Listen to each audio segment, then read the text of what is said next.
Hi, everybody. Good morning. Buenos días, buen día. It's for me a great pleasure to start this week of webinars organized by the Alliance of Academical Centers International and the chapter of Latin America. Welcome, everybody. Bienvenidos. Bienvenidos todos. We have a wonderful week with an extraordinary program. But today it's for me a great pleasure to introduce Dr. Patricia Tempski, and I will properly introduce her. Can we show the next slide? Here's Patricia.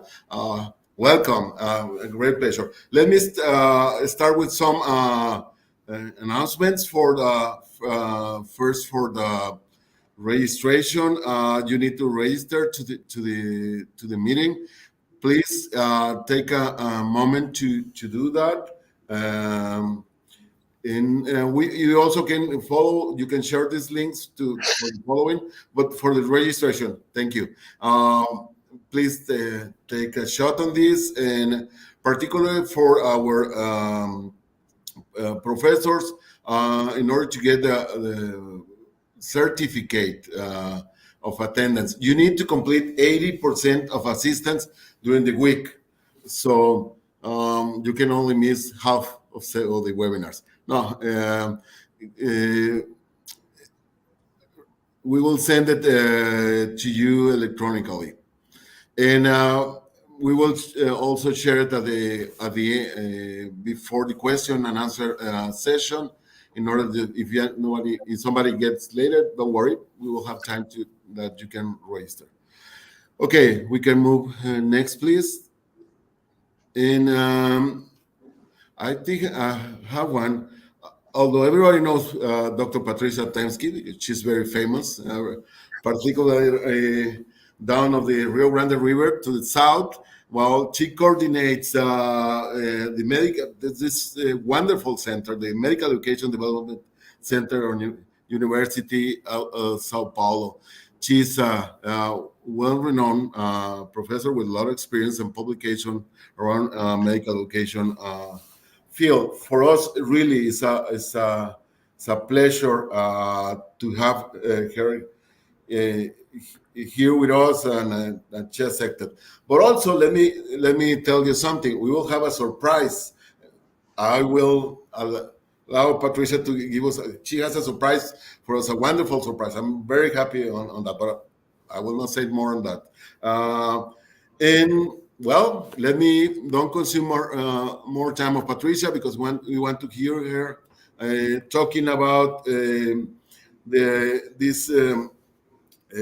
about these challenges that we have in medical education. Please, Patricia, the scenario is yours. Thank you very much again. Obrigado. Thank you, Jorge. Hello, everyone. It's a pleasure and an honor for me to be with you this morning. I would like to express my gratitude for this invitation and for having your attention for the next minutes. Please, I would like show my presentation. Ana Paula, can you help me? Okay, thank you. So let's talk about quality and innovation and faculty development. Next, please, Anna. Okay. I invite you to think about 3 questions in faculty development fields. First, why is it that being a good health professional doesn't necessarily make you able to teach? Second, how to transform a health professional into an educator? And finally, what does innovation faculty development look like? How could it be improved? Next, for start, why is it that being a good health professional doesn't necessarily make you able to teach? Next,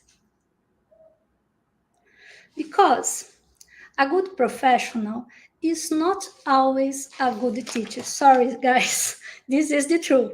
A good professional is not always a good teacher who is able to improve the curriculum and optimize the resources, and also overcome clinical teaching challenges, ensuring patient safety and also inspiring their students. Please, next.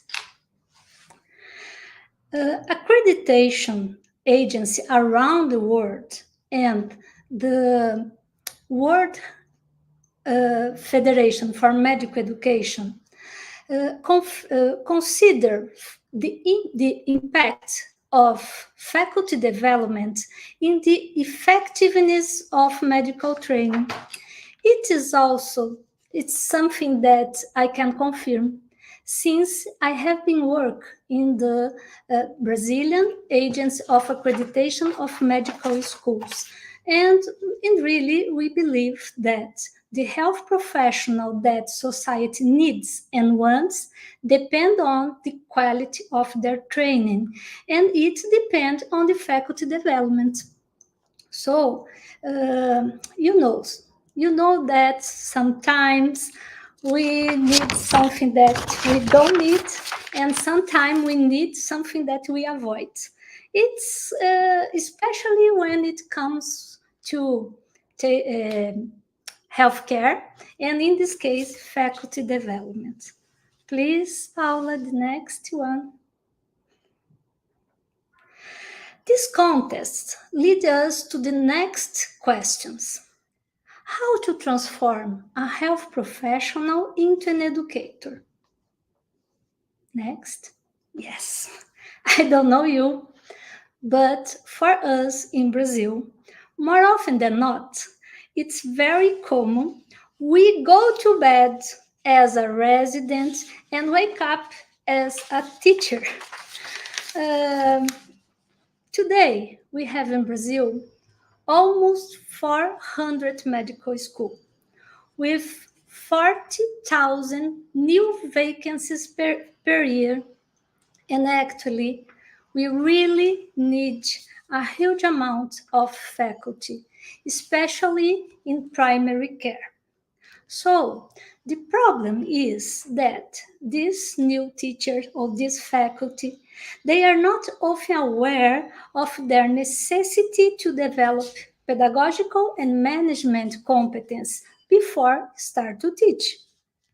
So in most cases, it is an individual quest where they will bear the cost involved, financial and in terms of the time they spend. Next, Paula, please. This is my story, and maybe it's your story also. We are transformed into a faculty after a teacher and an educator, day in, day out, based on our own different experiences and opportunity to learn how to teach. Next. So this journey of personal and professional development had been very well described by the crews in their study. They affirm that this process, this transformation into an educator, is a process of interaction and reflection that involve the perception about who I am and what my values are and who I became in process which start out as a student, and after this I'm turned a resident and a professional and faculty, and after all an educator. According to Ronald Harding in their lecture in AME Congress 2018, we become an educator when our understanding about educational process is expanded. Next one, please. So, based on Joseph Campbell model, we can compare compare our learning journey with the hero's journey, which is very well displayed in the cinema. And you can see and remember these examples. Next one, please. Here, I adopt the Joseph Campbell model and add some couples ideas and the equation, the algorithm of happiness by Dan Butner. I did it to try explain our journal, how we became an educator. So let's think together and think about your own story. Our hero is an health professional who has an ordinary life taking care of their patients. Suddenly, they receive a call, which could be internal or external, as an invitation to be faculty. To accept this call, they need a mentor's help to embrace the new adventure. In these new adventures, they will search for ways to better do your new job. And we'll learn like this. We'll learn by reflection on their experience. In this process, there will be some crises and doubts will arise, which difficult will be overcome, and they will develop a sense of belonging, and more than this, the sense of good performance, the effectiveness with their educational practice.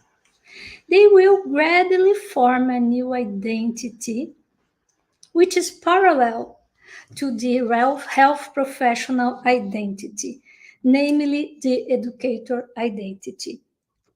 And now, as an educator, they return to their activity, daily practice, with a new sense of purpose, satisfaction, and pride about their performance. This, according to Dan Butner, is the equation of happiness in the professional and personal life. There is many ways to achieve this new identity. Please, next, Paula. So, fortunately, today we have much more than chalk and blackboard, guys. We have technology, we have programs to faculty development to help us in the challenge of teach a new generation of health professionals. Next. So, Yvonne Steiner, Professor Yvonne Steiner, and her colleagues show us how, in this interesting paper entitled A Systematic Review of Faculty Development, Initiatives Designed to Enhance Teaching Effectiveness, a 10 years up-to-date in a BIMI guide. Next. This systematic review suggests there are many ways to do a faculty development program, but there are better results when faculty development programs apply knowledge in practice and encourage the reflection about it. It's better results when we use methodology, multi-methodology, in multi-educational strategies, in long courses, hybrid courses, and with mentorship. They also says that we have good results when we have institutional support to build a community of practice at the workplace. So it's a very good tips for us that we work in faculty development. Next. Yes. Professor Yvonne helps us to understand what is effectiveness in faculty development, but we still need to answer the question, what does innovation faculty development look like?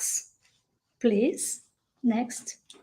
So, in this case, I would like to share our experience transforming faculty development in Brazil. Next. Living is better than dreaming.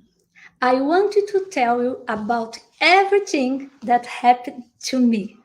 This is part of the lyrics, very beautiful and very famous Brazilian song.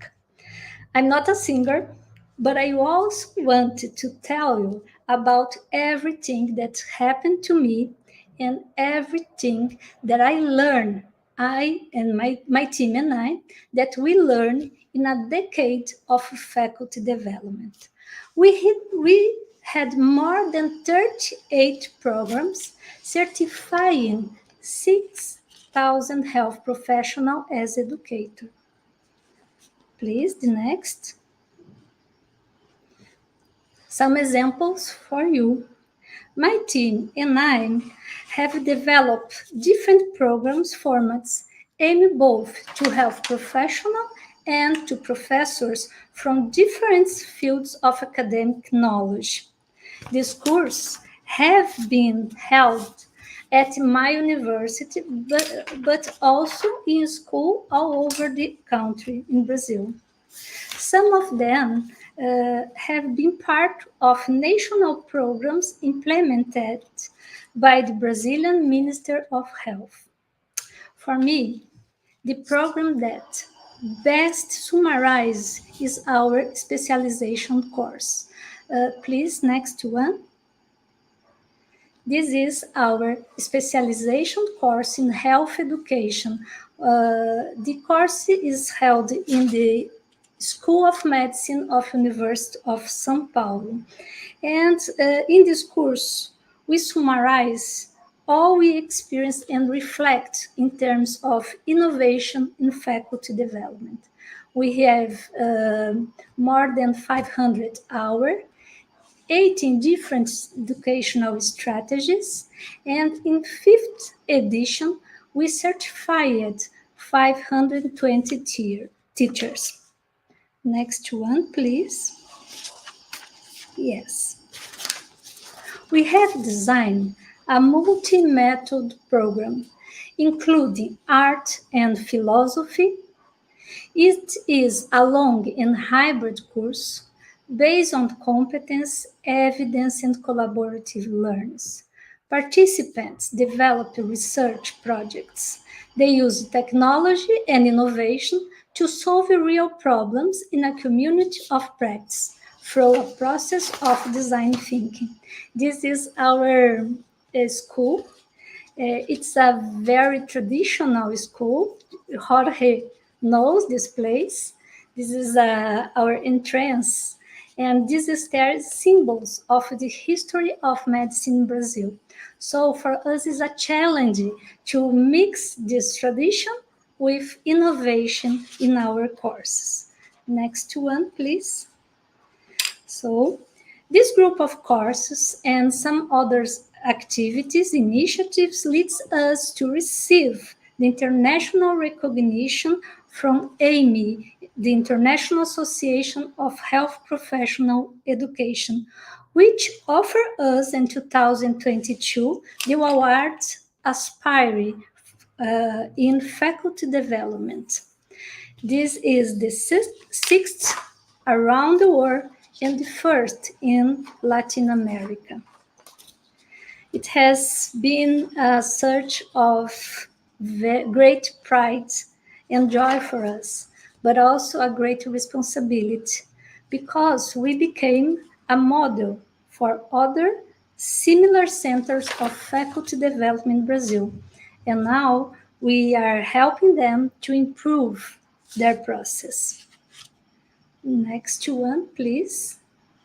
And after many years work and studying faculty development, I think to myself, how could we make it better? How could improve this process? Next one. Do you know what could be amazing and innovative in faculty development? Please think individually, please. What could be amazing? And after our presentation, we can talk about it, okay? For me, one thing could be amazing, and I will suggest to George and to all in the audience. Please, next one. For me, could be amazing, innovative in faculty development.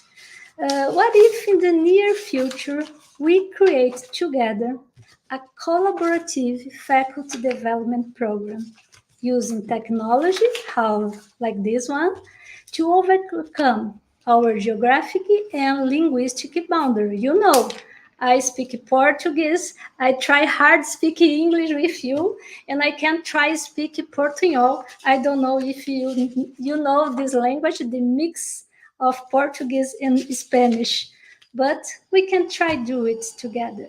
Next one. And finally, I would like say to you that would be very innovative in faculty development for me if we use other lenses and metrics to measure the success and impact of faculty development program, not only in professional area, but also in personal area, because faculty development is so much more than a bunch of rules or tips about how to be a good teacher.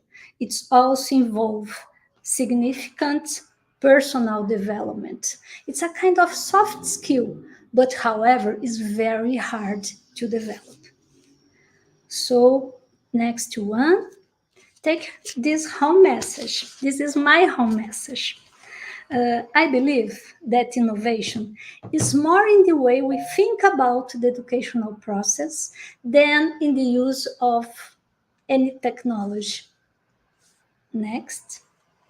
And let's think together about innovation, health, professional education. Thank you for your kind attention. Here you get my contacts. We can be in touch and talk more about it. Gracias. Gracias, Jorge, pela invitation, and gracias to attention. Thank you. We have a little surprise. A little surprise. Surprise. A guest, and I'm really happy to have here. He's showing Professor Milton. Thank you for being here with us and join us this morning. Please, whatever you want to say, welcome to be here. I have some questions later, but okay, I'm very happy to be here. Thank you for invitation, and it's a pleasure for me to stay here,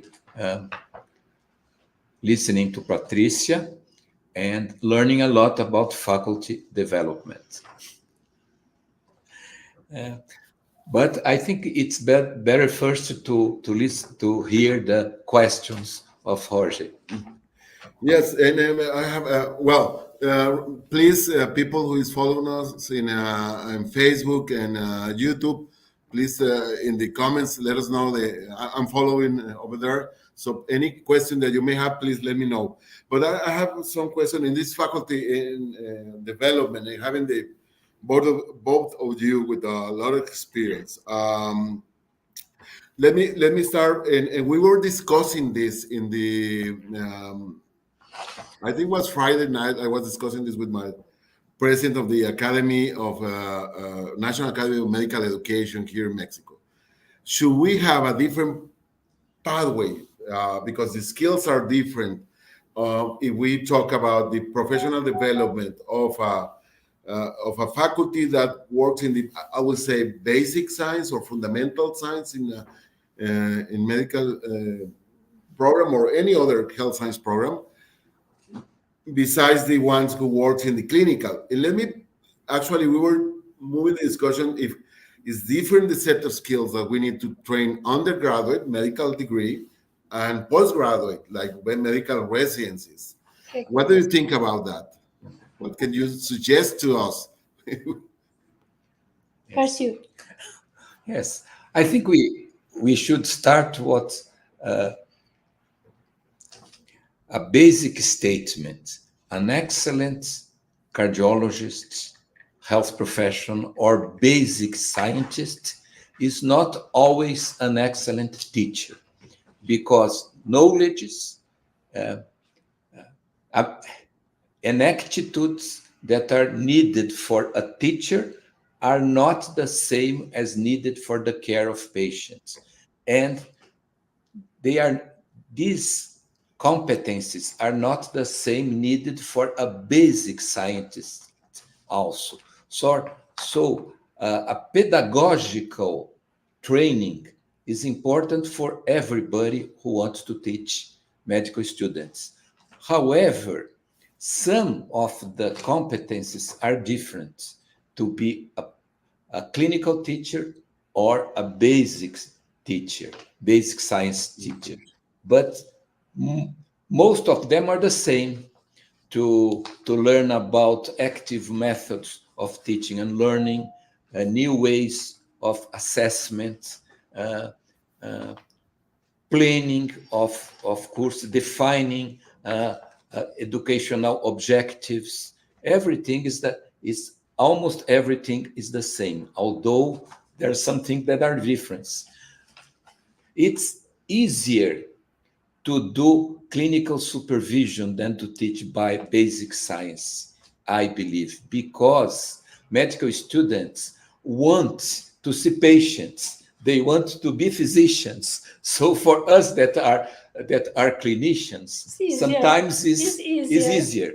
I think teachers of basic science have a hard time sometimes to motivate medical students, but they need to learn how to see the relevance for future profession of what they are doing now, and using innovative methods, active methods, not only the traditional way of teaching with long conferences in the classroom with students trying to not fall asleep, and what we think we see, unfortunately, is still today. Jorge, and all the audience, about the hard work in basic science, I can confirm. Do you know, I am teaching of embryology, human embryology. Do you have classes of embryology in ophthalmology? It's very difficult. So the hard work is stay with us. But I would like put one more idea in this question. I think there are different competencies, but also, as Milton says, common competencies. I like to put all together in the same class to encourage interdisciplinarity, to encourage the integration of the curriculum. So we offer some activities, especially for clinical teachers, but we also offer putting all together all these teachers in the same place. Thank you. Just a comment from Adrian Aldaz. That is very interesting, the topics that we were covering. Thank you, Adrian, is putting that in the Facebook. Let me move to another concept that you mentioned, Patricia, is once we establish that this is different, the pathway, well, what are because you have a lot of experience, and what is how we build up, how we construct the educator identity, the medical educator or the clinician educator, Milton, how we will that, because we assume that if we, and you start with that, we assume that if we were clinicians, if we work in ophthalmology, dermatology, whatever, we already teachers. How we, but it's not true. And the identity is a little bit different. Can you talk a little bit more on that? Yes. Thank you for the question. This is a 1 million questions answers because all of us in faculty development looking for these answers. I could talk about my experience and about some scientific evidence about how to develop educator identity. It's a long process. It's not a short journey. We work with good models. We work with reflection. We work applying knowledge in practice and encourage the discussion about the results. And mainly we take care of our faculties individually, give them feedback all the time. This is very important to construct this new identity and mainly be part of a group of faculty. So I am in this group. I feeling that I have sense of belongs in this group, belonging. And now I am teacher. I receive feedback for this. This is a very long process. And some institutions have difficult to understand that one workshop is not sufficient to do the good faculty development, to build this identity. Is a process. You just bring another how to say concept or topic that is the creation of a community. What you just described is a creation of community, and I would love to hear from how you create that, because I saw it last year when I visited you, and not just over there in Sao Paulo in the University of Sao Paulo. In this event, actually, a lot of the people that came from different cities of Brazil to that event were part of your community. Can you give us some, for those of us who are trying to create, and there's a lot of people who work on medical education and are leaders of different institutions who are here with us. Please, can you give us a little of your experience creating that community through this development center that you have? There are, estoy muito envidioso, dices, envy. No, not necessary. You got the Aspire recognition. I mentioned that over there, but let us share with us your knowledge, your wisdom. Yes. Patricia is the coordinator of our Center for Development of Medical Education at the School of Medicine of the University of São Paulo. And what we have been doing is to stimulate people to start small groups of faculty development in each one of medical school we know, and to share experiences and to build a network of people who want to share experience, to talk about their problems, to show innovation in medical education. And Patricia has leading the creation of this huge network of medical educators. Many of them are alumni from our courses. They go back to their medical schools, and we say to them, please start a group, a small group of people to be mentors, to be models of medical educators, to stimulate people to do reflection about their whole of medical educators. And slowly we became to grow and to build a network with people starting groups of medical educators.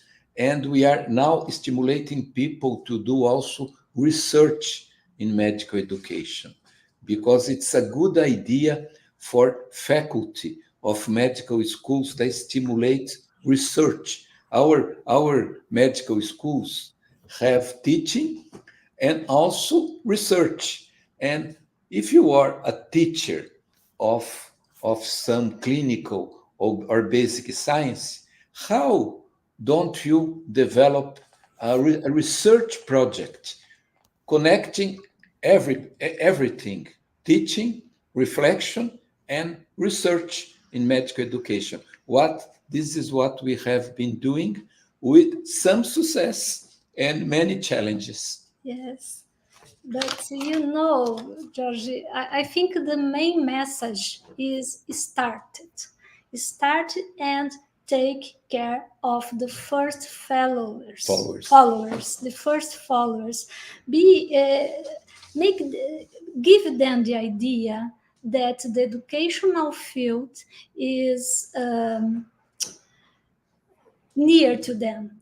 Don't speak very difficult. Take it simple. Make the people believe that they will able to do what you do now, and be patient, because have the community is something that you build day in, day out. Every day you try to take care of the people and take all these people together and make something that is common. It's very important to have the common objective in this case. Our community was growing up because of these ideas. We really take care of the people. Well, thank you. Let me bring, because you mentioned, Professor Milton, being mentors to other ones. I think and I think you share the same experience. Those who are now in medical education, we have mentors. We, in the past or right now, and that welcome us in this field of medical education, give us a purpose to follow in medical education. And I know that you are doing that, and not just you, but many others. I saw that in Brazil. Well, one of the idea of this week that we have right now of webinars is to try to create this community, to share our ideas, this network, because right now we have people, and I'm just showing from Colombia, from Argentina, from Chile, some greetings from Chile, and obviously from Mexico, I'm sure from Brazil also. So we are trying to create this network. That's one of the purpose that we have as an academic health center, this alliance of academic health centers. Let me promote the alliance for those who are not, and we invite them. Sao Paulo, ourselves, Javeriana, Rosario, are part of this network, but we want to share with other institutions in Latin America. So please, any question you have, please contact any one of us. I have another question, and you mentioned the role of innovation, how we really create an environment that promotes, that supports, that stewardships innovation in medical education. You will mention a little bit, Milton, on research. I think research is a great component of innovation, but I want to hear your ideas on that. Your ideas about innovation. We have to create an environment that likes to see innovations, to listen about innovations. Don't be afraid of innovations. And there are sometimes very simple innovations. You talk about mentors. It's very important to have mentors as teachers. And we can, for example, give advice to young faculty. Please invite me to see one of your conferences, to see your clinical discussion, and then I will give you a feedback. A feedback from colleagues is a very strong way to innovate and to improve the quality of teachers and share experiences of innovation.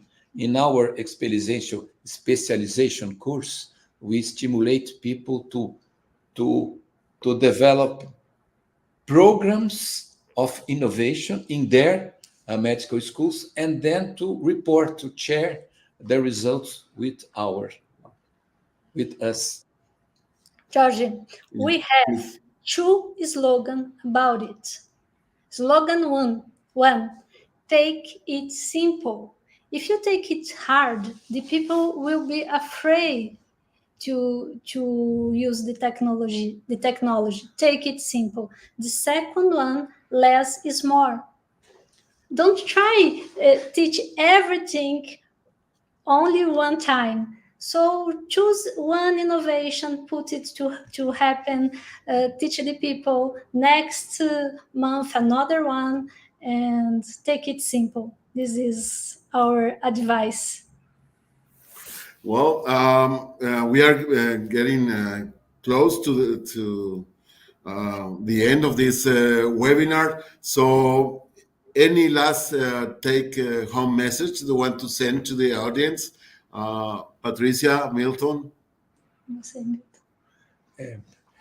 We thank the invitation, and our suggestion is to you can help us to create a network of medical educators to share experiences, and maybe to develop some research projects to try to show what's better, what works better, what doesn't work better. But we are very happy to be here with yours.